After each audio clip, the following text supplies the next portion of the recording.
This week in gaming, Nintendo has revealed their plans for the Switch. Scalebound has been cancelled. The Tales of Berseria demo is now available on the Xbox One and PS4. Poland is now available for Civilization 6 players on OS X. Gorilla Cambridge is shutting down, and much more. This is 1RBC Gaming Weekly.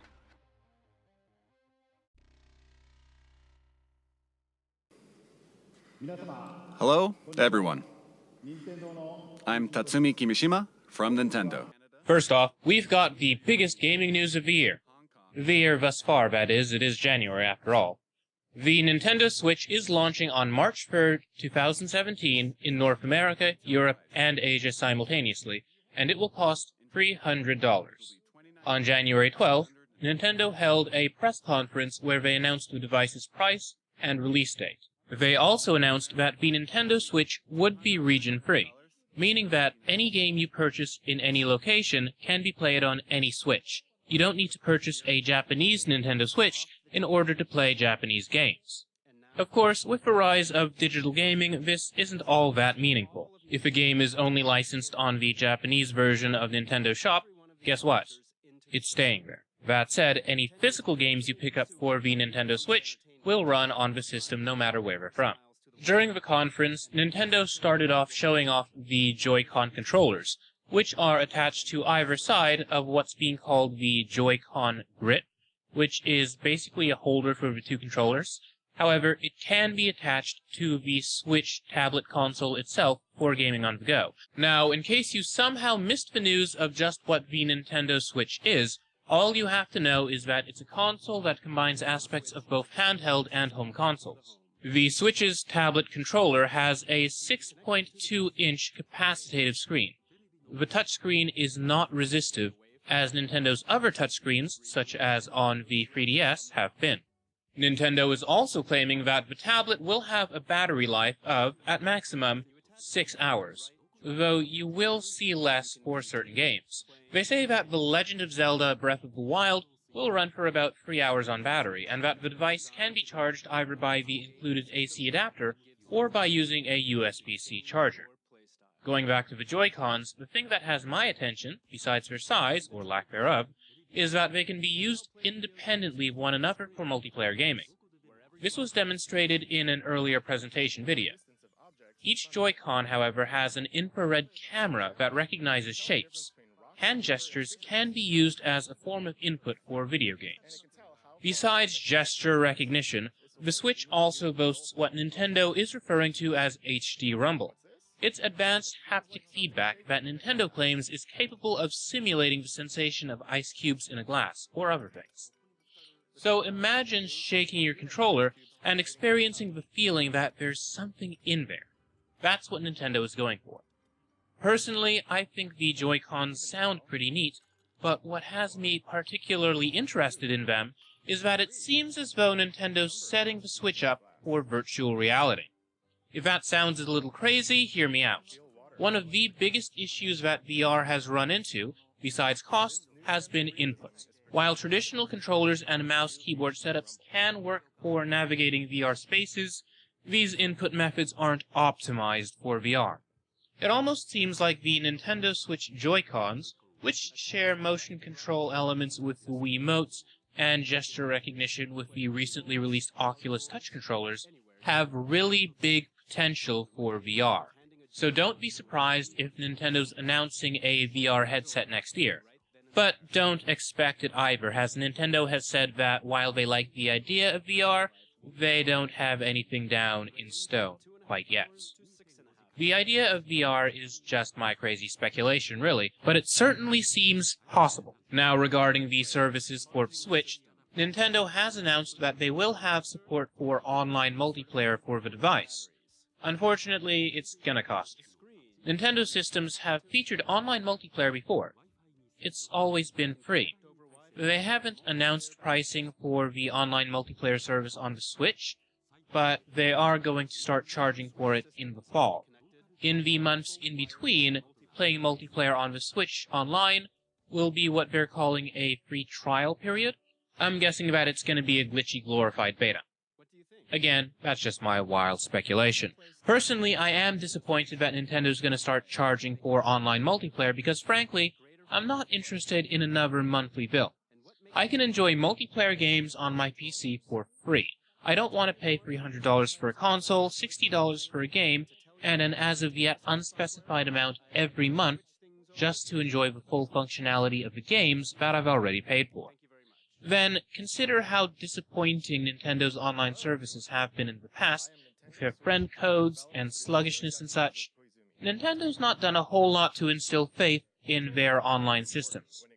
The paid online service, according to Nintendo, comes with a monthly game download, as we're calling it, of an NES or SNES game. These games will have tacked-on online multiplayer. Technically speaking, this is nothing new. Via the magic of emulation, there's a certain thing called netplay. It's been around for well over a decade. Of course, it's not sanctioned officially by Nintendo, and as any boss-fearing Nintendo employee will tell you, it's totally illegal. At least according to Nintendo. So tacking on online multiplayer to a new old game every month isn't particularly competitive, especially when you look at what PlayStation Plus and Xbox's games with gold offer. A couple of current-gen games every month in addition to the multiplayer. What's really disappointing about Nintendo's monthly game download, however, is that you only get to keep the game for a month. If you want to get to keep these games long-term, you have to buy them from the eShop. This is pretty stingy on Nintendo's part. It's basically a glorified trial. So as you can guess, I'm less than enthused about what Nintendo is doing on the online side. That said, the hardware does have me excited. Now thus far, the internet's response to the Switch has been mixed. The general consensus seems to be positive. People rather like the idea of a home mobile console hybrid, and some people are happy about the tiny little Joy-Cons. However, a lot of folks are disappointed that Nintendo's going to start charging for online play, though others think that paid online gaming means that Nintendo's going to take steps to improve their online services, which, hopefully, happens. Now, according to a report from GameSpot, Nintendo's share price fell by 5.75% at the close of the Japanese market on Thursday. The shareholders, it seems, aren't exactly enthusiastic about the news. That said, Nintendo stocks do have the funny tendency to drop after Nintendo makes big announcements. However, it generally recovers in a short period of time. The stocks are a fickle beast. During the presentation, Nintendo did show off quite a lineup of games. One of the strangest by far is 1-2 Switch, a video game collection which is, shall we say, light on the video aspect. It's a collection of weird multiplayer minigames that are meant to be played as you stare into your opponent's eyes. One of the more normal games shown off was a Western-themed dueling game in which each player is a cowboy in an old-fashioned standoff.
One of the less normal games involves milking a cow.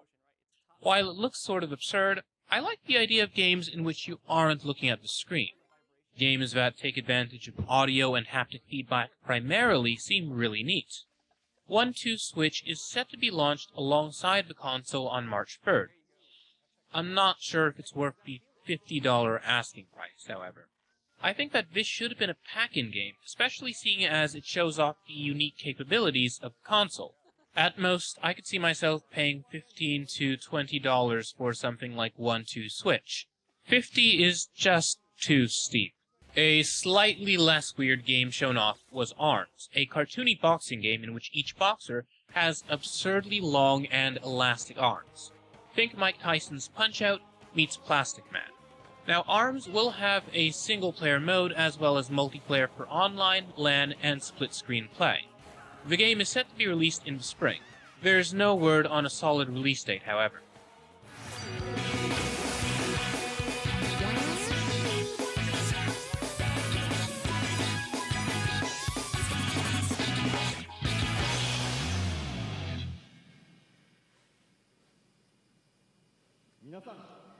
Good afternoon, everyone. I am the diligent researcher at the Squid Research Lab who has spent day and night researching the mysterious squid creatures that can take on human form. I've been researching a new variety of squid that was discovered recently, and today I'm here to announce the fruits of my labor. One of the game announcements that excited me the most was Splatoon 2, which is set to be released summer 2017 for the Switch and, much like its predecessor, features 4v4 battles between squids, shooting brightly colored ink at one another. Like its predecessor, you can use a traditional Pro Controller with the game if its groundbreaking gyroscopic shooting controls aren't to your liking. Oh, by the way, the Pro Controller for the Nintendo Switch? That'll set you back $70. Yeah. Anyway, back to Splatoon 2, the game will also feature voice chat, which was not available in the other game. However, this voice chat is going to be available through the Nintendo Switch's yet-to-be-unveiled smartphone app. An interesting move, and one probably being made in the interest of keeping Splatoon 2 family-friendly. The original Splatoon featured no voice chat at all, and teams could coordinate between themselves surprisingly well. And frankly, personally, I'm glad the original Splatoon didn't have voice chat because, well, I'm not a big fan of being yelled at by children. Mario Kart 8 Deluxe is coming to the Switch on April 28, 2017, and it includes all the DLC from the Wii U version of the game, as well as some new content, such as the Inklings from Splatoon, as playable characters, and new maps and vehicles. So besides this extra content and the visual polish, you can play this game in 1080, not much has changed from the Wii U version of the game. That's fine, since it is a great game in itself, though it would be nice to know if the Switch is ever going to get its own Mario Kart game instead of a remaster.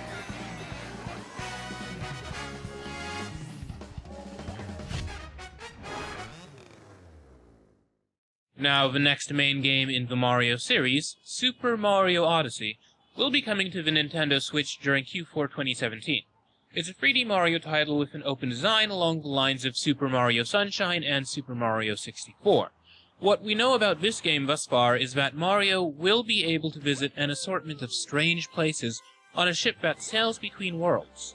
Apparently, these realms include a city, rather like New York, in which people are properly proportioned, making Mario look kinda weird. Now, if you're into JRPGs, great news. Xenoblade 2 was announced. They say that it's coming out in 2017 for the Switch, and that a new hero's going on an adventure, and that's all we really know about the game so far. That said, the announcement trailer was gorgeous. I am looking forward to seeing more of Xenoblade 2. It's really interesting how we wound up here with Xenoblade 2 in the first place. The first game in the Xenoblade series almost didn't come to North America. This sci-fi fantasy RPG was actually just going to be a Japanese release. Thanks to a huge fan campaign called Operation Rainfall, however, Xenoblade wound up being released on the Wii in English. Later on, we wound up seeing Xenoblade Chronicles, the Xenoblade game on the Wii U, as well as Xenoblade on the 3DS.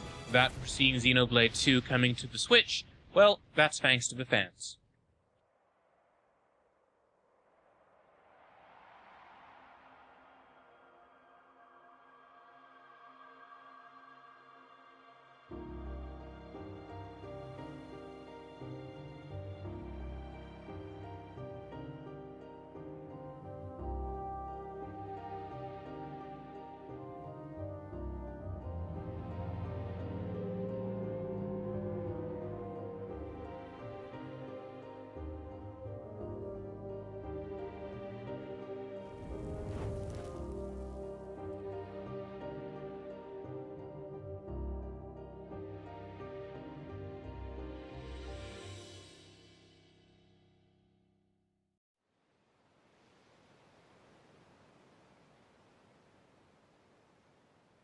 Now, when it comes to game trailers being pretty, however, I think the latest trailer for The Legend of Zelda Breath of the Wild absolutely takes the cake.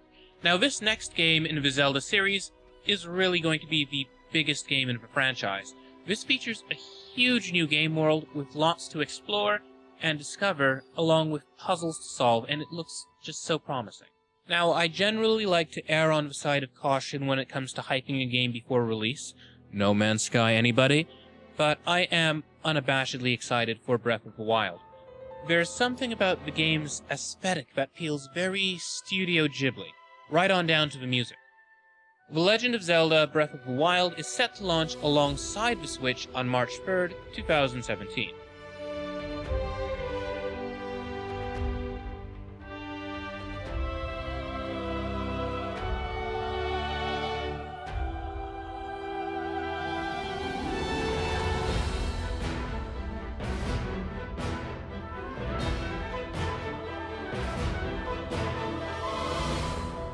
The history of the royal family of Hyrule is also the history of the Calamity Ganon, a primal evil that has endured over the ages.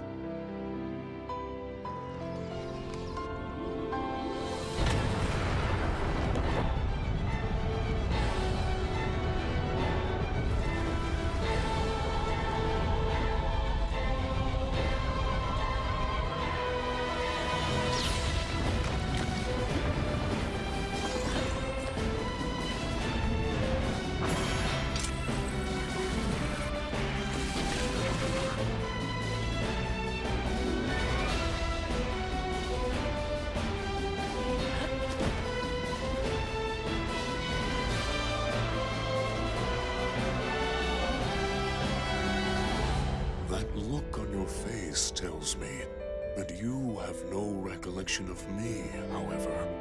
I think you are now ready to hear what happened 100 years ago.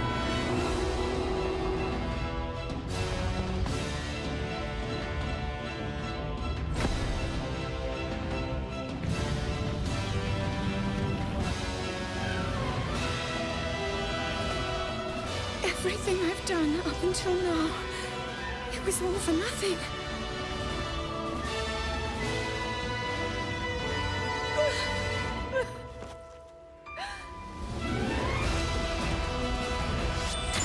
Here it comes!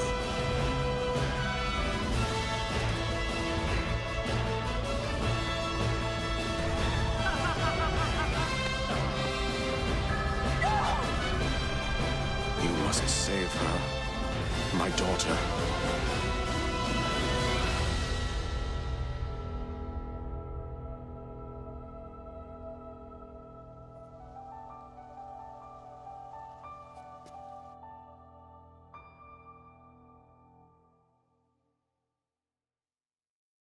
Open your eyes.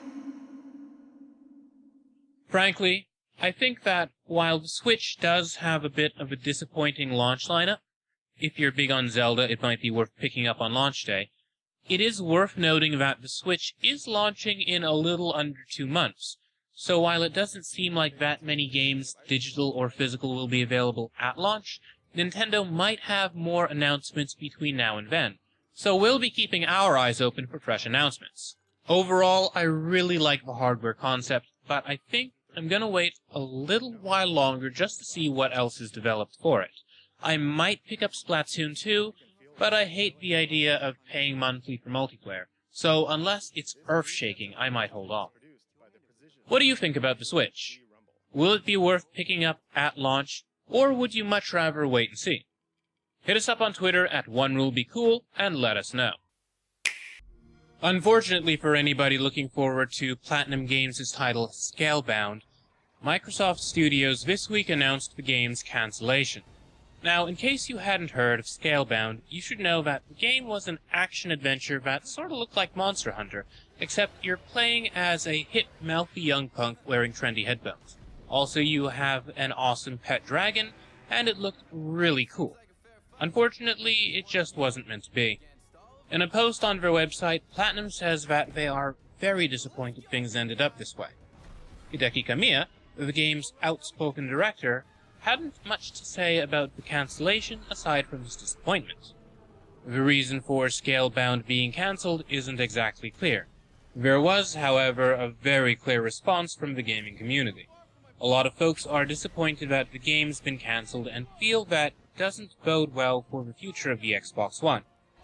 Twitter user Combat Honey says that it's not hard to see that Xbox is failing hard when it comes to exclusives at current. Regrettably for Xbox, that seems to be the general consensus with this latest unfortunate news. Now personally, I'm disappointed to hear this, and I don't even own an Xbox One. Scalebound looked fun and sort of silly, and it's unfortunate to see a game that's not another boring war shooter get shot down. What do you think? Are you disappointed by the cancellation of Scalebound, and do you think it's a bad sign for the Xbox One? Or do you think that the console is going to do just fine with its upcoming Scorpio launch later this year? Hit us up on Twitter at OneRuleBeCool and let us know what you think. We'll share your thoughts on next week's episode. Out now for the Xbox One and on Steam for PC is the Behemoth's Pit People. It's got that signature silly Behemoth sense of humor, but it's a different sort of game. Instead of being an arcadey platformer, it's an arcadey hex grid strategy game for 1 to 4 players. Your units go into battle, level up RPG style, and can be used to capture other units, which you can use in later battles.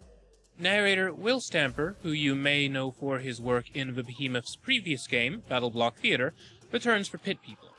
Now, the game's not currently finished. It's in early access on Steam and the Xbox One. That said, I have heard that it's in a very good state for an early access game, and of course the Behemoth is adding content and polish all the time, so expect to see a full release in a relatively reasonable amount of time.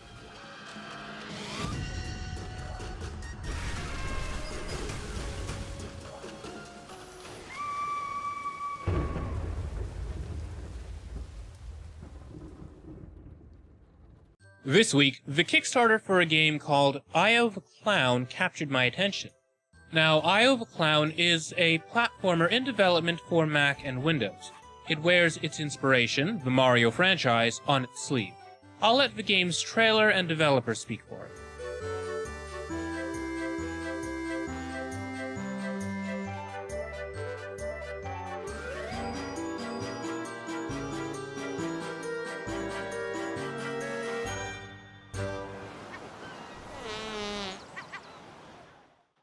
Hi, I'm Shiu, the game director. And I'm JD, the game designer. I'm Christine, the project manager. Hey, I'm Quentin. I'm the game programmer. We're Cloud M1, and we're here to talk about our game, Io the Clown. Io the Clown is a quirky 2.5D action platformer inspired by the old-school Mario and Yoshi games, with a good mix of storytelling, exploration, and light puzzle solving.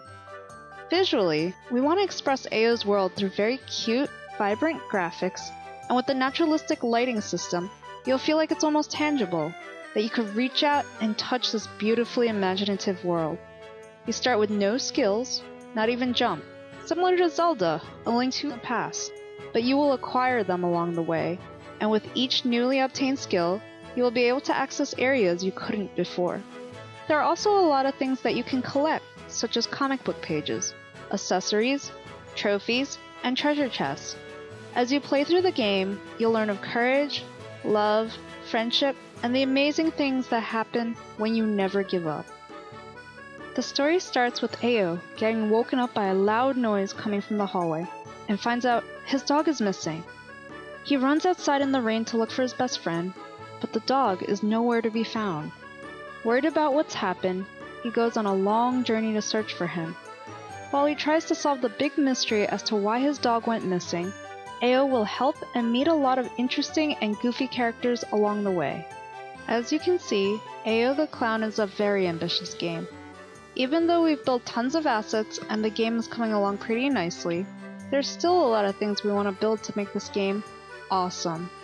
We want to add more characters to the town hub, merchants that you can purchase goodies from, and side quests that will be accessible from NPCs. The dressing room would have more fun and fancy items that you could accessorize Ao with. Finally, we want to design more stage levels with new enemies, characters, and bosses that challenge you, but you will enjoy discovering and exploring. We are a very small team and self-funded since the beginning. Some of us are working on this game full-time and our savings are running dry. And on top of that, we would like to hire more artists, designers, and programmers to speed up the process and to ensure the game's quality is what we had envisioned. More importantly, the reason to get on Kickstarter is to give us community feedback to help us make this game one that everybody will enjoy. Thank you for watching. This game, one that everybody will enjoy. Thank you for watching, and I hope you can back this amazing game. Thank you. Well, that's it for this week's game news. For all the greatest game news and editorials, be sure to follow at OneRuleBeCool on Twitter. You can also follow at OneRuleBeCool on Instagram. You can follow me at Jordan_Cameron on Twitter for my own views.